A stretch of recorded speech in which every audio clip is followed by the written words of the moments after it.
How long do you think it would take to make a 60 by 80 inch single bed size quilt from scratch? I timed myself doing just that, and today I'm going to break it all down for you. Hello and welcome back to another quilting video. I'm Olivia and today I'm back with another quilt time tracking breakdown. This is my single bed sized home away quilt that I made recently. This one took a long time to get finished, but I kept my quilt time tracking spreadsheet open every time I worked on it, and I want to go more or less chronologically from start to finish through it today. So let's get into it.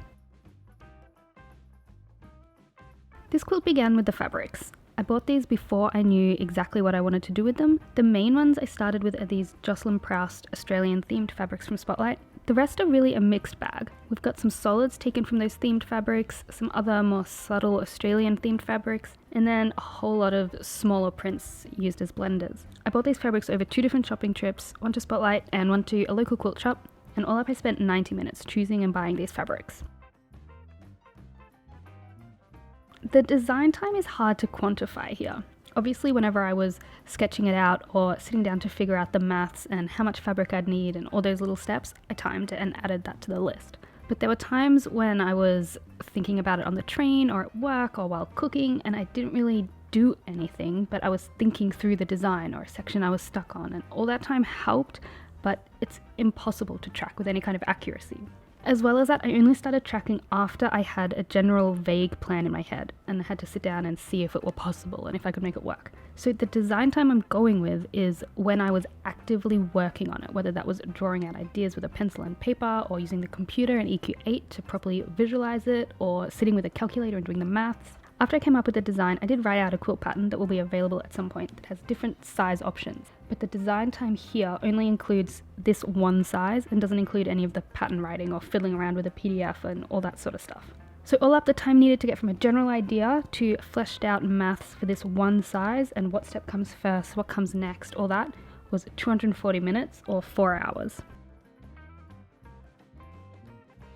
From there, I was able to dive in and start cutting. I hate cutting quilt fabric, it is always my least favorite part, and this quilt had a lot of it. It's a pretty big quilt made from pretty small pieces, so I took 210 minutes or 3.5 hours to cut everything down to size, and since I hate cutting, I have nothing more to say about that one. So let's move on. This quilt needs a lot of piecing, but right now as I'm looking at the spreadsheet, I'm kind of surprised by how little time it took. Piecing every single block together took 5.3 hours. That feels small to me, I don't know. This step involved taking all of my cut pieces and making 4 different block types and then combining those into 4 different larger blocks. Because of all the different block types and all the half square triangles and quarter square triangles and pieces that had to be made and then combined, there was a lot of pressing. In fact, the pressing took almost as long as the piecing at 4.5 hours. So that's all of the pressing during the piecing, so pressing seams and creases and all that, and then also pressing the top after it was all completed and all of those little extra bits like that. So for consistency across all of my time tracking videos, the piecing and pressing together took 9.9 hours.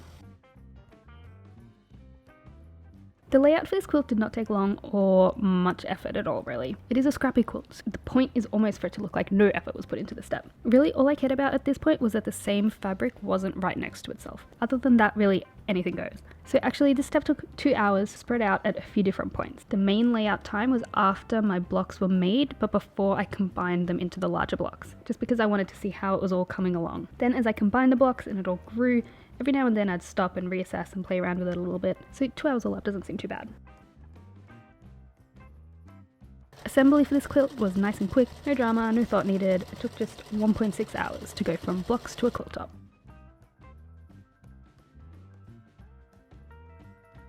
Basting is generally a pretty quick process for me, and this quilt shows that. It took 52 minutes all up to get the layers together and smooth. The backing for this quilt is a bed sheet, so apart from cutting the edges off at the end, that didn't take any time or effort to organize, which was nice. When deciding how to quilt this one, I wanted something simple and something that would show off the design but not be too much. And since I quilt everything on my little domestic machine, I prefer to stick to straight lines most of the time. So I went for these diagonal lines, which created squares set on an angle. This meant I had to use a ruler and a crease marker. This is literally a wooden cheese knife, and I use that to mark my lines before quilting. I don't mind this because every few lines of quilting, I like to spread my quilt out on the floor and re-roll the sides up so it's nice and tight, and so that actually works out pretty well. So all of the marking and all of the quilting took a total of 5.1 hours. I think that's pretty good. The quilting lines are a little less than 2 inches apart, so it's not super dense, but it is pretty close. Because this quilt top is so scrappy, I wanted to use a single fabric for my binding. I went for this bedsheet, so the fabric cuts are long and there wasn't a whole lot of piecing needed. It took 52 minutes to go from nothing to a roll of binding ready to attach. Then I machine sewed the binding onto the front of the quilt, which took 32 minutes, and then I hand stitched the other side of the binding down to the back of the quilt. This part took forever. It was 5.1 hours to get the binding completely attached to the back. But like I've said in other videos recently, I'm really enjoying binding this way, so I don't mind the time that it takes. Finishing those final steps that are so easy to miss or forget about, but they still take time. This is things like trimming blocks, clipping off threads, trimming the excess batting away, squaring up the quilt. These things need to be done. Luckily, despite the relatively large size of this quilt, these steps only took 77 minutes, practically nothing in the grand scheme of it. So add all that up, and this quilt took 2,170 minutes or 36.2 hours. That is a long time. It is over quite a while though. That 36 hours was quite spread out. So let's quickly see how this quilt compares to my previous quilt timing experiments. It is a little tricky because this is the first time doing an analysis like this where design took up any time at all. The previous two I just chose a pattern on a whim and followed it, so that means I basically added a new category this time. I guess I need to do this for more quilts where I made up the patterns. I can see how that influences the whole overall time. The piecing and pressing for my previous two quilts were very similar as a percentage of the total time, but this one took relatively less time than previous quilts. This time it took up 27% of the total time. In my symphony quilt it took 43% of the time, so that's quite a difference. My quilting this time was more similar to my scrappy trip around the world from earlier this year. They're probably about equally densely quilted, and they're similar sized quilts, so that makes sense. Although I didn't need to mark quilting lines for my scrappy trip, so I guess the actual quilting time was a little bit faster this time. And the binding, comparing that to my symphony quilt, which was also bound by hand, that one took 10% of the total time, while this one took 14% of the time. This one is a much larger quilt, but I don't really see why that should affect the percentage, you know? I do suppose it's a pretty small difference overall. So one more quilt time breakdown done. If you haven't seen the previous videos where I've done this for other quilts, check out the playlist in the description down below. Thank you for watching today, and I'll see you next time.